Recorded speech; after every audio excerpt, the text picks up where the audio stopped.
1. Ayat Al Kursi, the throne verse. Surah Al-Baqarah, Surah 2, verse 255. Allah, there is no God but He, the living, the self-subsisting, eternal. No slumber can seize Him, nor sleep.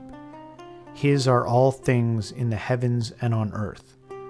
Who is there that can intercede in His presence except all as He permits?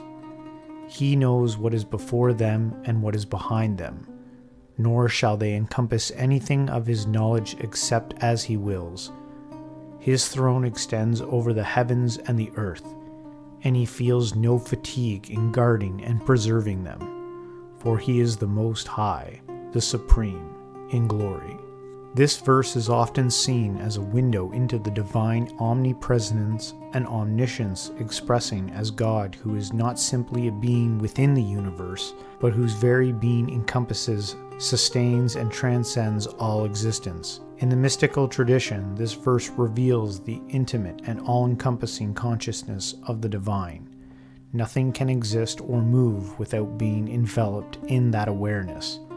The reference to His throne extends over the heavens and the earth is not literal, but symbolic of an infinite divine presence that penetrates all layers of reality, both seen and unseen. For mystics, contemplating this verse is a way of dissolving the ego into the vastness of divine presence. 2. An-Nura, Surah chapter 24, verse 35, the light verse. Allah is the light of the heavens and the earth. The parable of His light as if it were a niche, and within it a lamp, the lamp enclosed in glass, the glass as it were a brilliant star, lit from a blessed tree, an olive, neither of the east nor of the west, whose oil is well nigh luminous, though fire scarcely touched it, light upon light. Allah doth guide whom He will to His light. Allah doth set forth parables for men, and Allah doth know all things. This verse is one of the most celebrated in Sufi mysticism because it uses the metaphor of light to describe the divine, something at once universal, intimate, and elusive.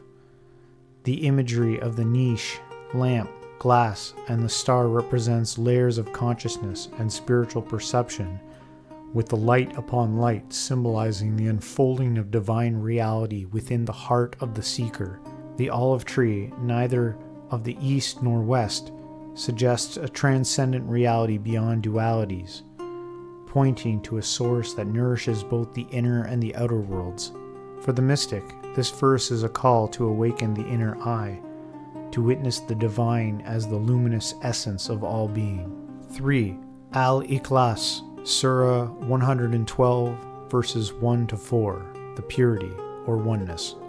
Say, He is Allah the One, Allah the eternal refuge. He neither begets nor is born, nor is there to Him any equivalence. This brief surah is considered deeply mystical because it strips away all anthropomorphic and dualistic notions of God, affirming pure unity, Tawhid, without form, origin, or equivalent. In just a few lines, it annihilates the ego's tendency to conceptualize God in limited terms, leading the seeker into the mystery of the one who is beyond conception and comparison.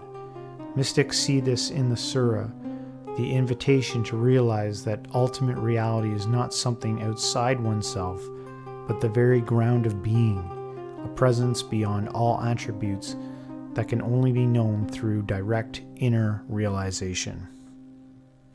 Thanks for watching.